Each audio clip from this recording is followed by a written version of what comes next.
We're blessed with your car having a backup camera. Lucky you. Because then you don't have to be dealing with things like this. Today, we're gonna be installing this backup camera to our 2013 Subaru BRZ, which unfortunately I think is one of the only years that doesn't come with a factory backup camera, but don't quote me on that. We do have a carbon fiber trunk, completely carbon fiber, but luckily the previous owner already did like the little cut that goes right here for the backup camera. Look at it, right there. The only bad part is we need to cut this part. The trunk has the little cutout, but this part, this little gurney, carbon fiber gurney, does not. So we need to actually cut this. And we do have that aftermarket radio, which by the way, I love it. If you have a BRZ or FRS and you don't have that radio, what are you doing?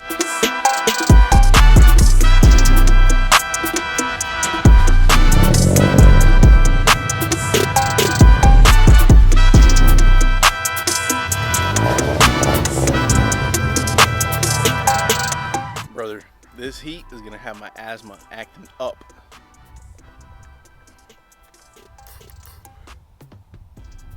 Anyways, let's get this party started.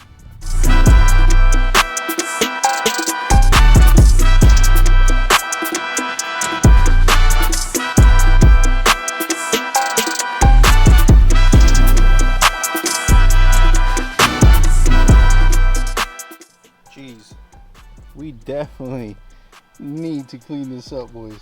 Look at that. That is so dull. I mean, regardless, nobody's gonna see it. But look, this is what I was telling you guys. The hole is already there. So now we just gotta Dremel it into this piece right here. See, there's like nothing there. Yeah, because we have to do it. And then another thing is on this car, well, not this car, but on this trunk, we have to probably open these up a little bit because these keep popping out. And these are super dirty. I gotta clean these too. Oh man, so much cleaning going on.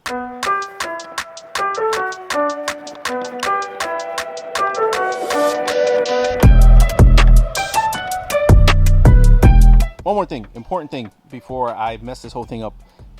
Just put the little gurney or whatever it's called back on, right? And then, yeah, you want to mark this like I did already, since it already has the holes. But you would literally just mark it yourself on where you want it. I think there's like a template online or something, but I marked it with a marker. As you can see, it's not the straightest, but it'll do. Since I don't have a Dremel, quickly went to Home Depot and grabbed this real quick. If you guys want to know, from what I Googled, it said get anywhere from 24 teeth to 32 teeth for the blade. So that's what I did right there, that 24 teeth. So now let's cut this hole open and put this camera in.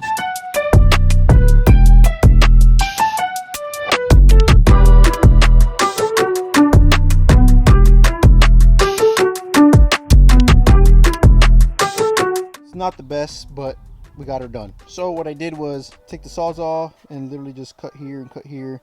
And then what I did was cut like diagonally, like left and right like this, just so I could literally just rip the pieces off of carbon fiber.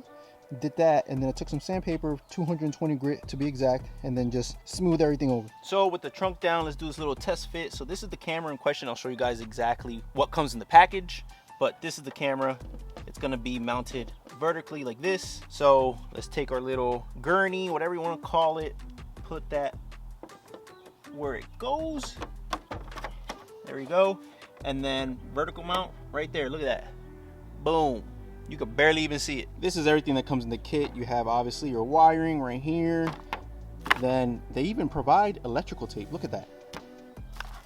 Your camera and some miscellaneous stuff here, like if you want a different angle. These are like insoles for your shoes, if you really think about it, for you could have more height. Yeah, this is like the same thing. Gives you a different angle, gives you more height, for you could either have the camera like this or like this or like that. Yeah, but at the end of the day, this was still only 40 bucks. 40 bucks.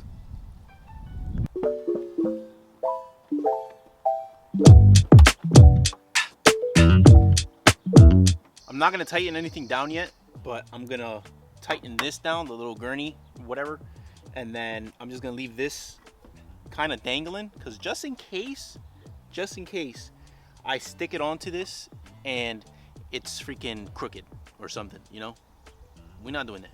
Everything is on. Look at that. Boom, clean. See a better look at how it's gonna look right there. Right, But now the annoying part, which is wiring. Where are we gonna hide this wire?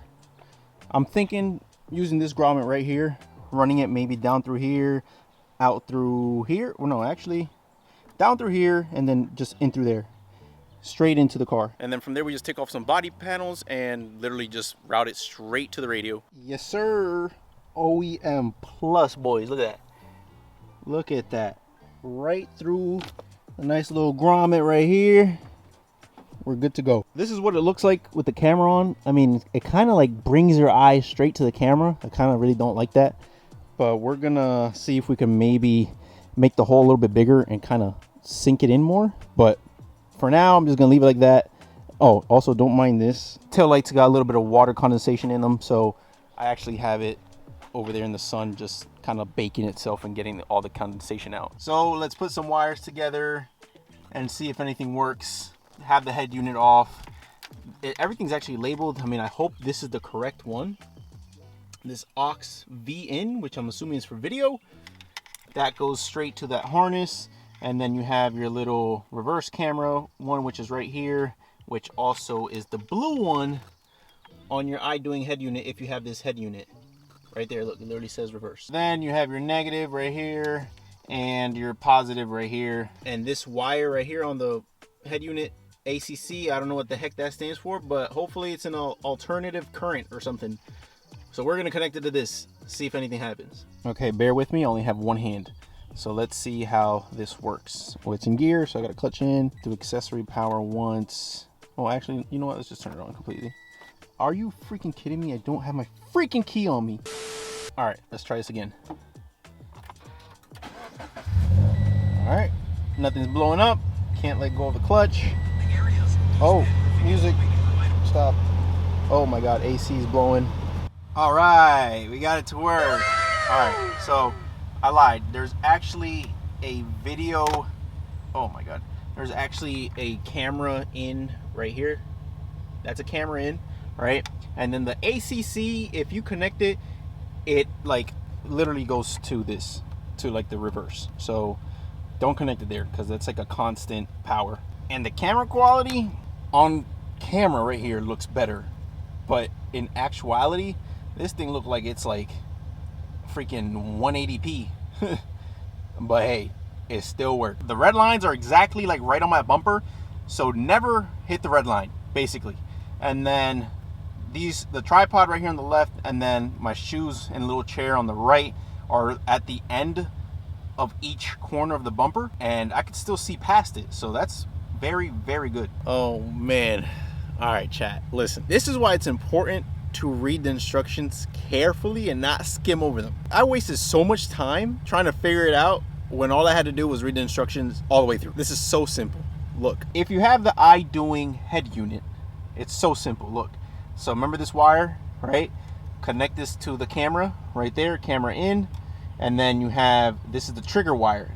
I had it originally connected to where it says reverse, you know, as a trigger. So when you go in reverse, it pops up.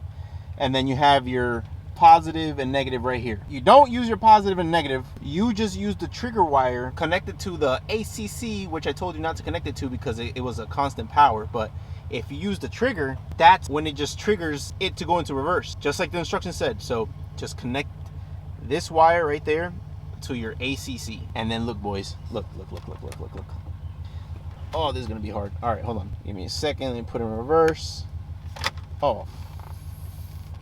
Oh, let's not do that. It's in reverse. There she is. In reverse, boys. Pop it out. There you go. Go back in reverse. Boom, shakalaka. Before I close everything up, let me show you how I did it. So this is the rear back seats. See? Take this little panel off. It just clips off straight under the headliner. See, I popped it off. So it's like right there in the edge. Ran it, kept going. Then ran it down the A-pillar right here, all the way through that little hole right there. And then I took this panel off. It just clips off. And this little grommet right here, you can literally just pull that off, just straight out. And then use your hand to maneuver it all the way down.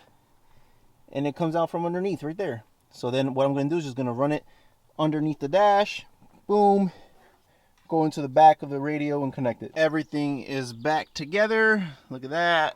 Everything is completely back together. Now, for the moment of truth, let's see. Let's turn this bad boy on. Put it in reverse. Let's go. If you could see how much I'm sweating right now, oh my God, bro, I look dirty. I look disgusting. Anyways, moral of the story is read the instructions 100% through, okay? Sometimes you don't need them. Like I thought we didn't need them here because it was kind of pretty straightforward, but hey, they're there for a reason, right?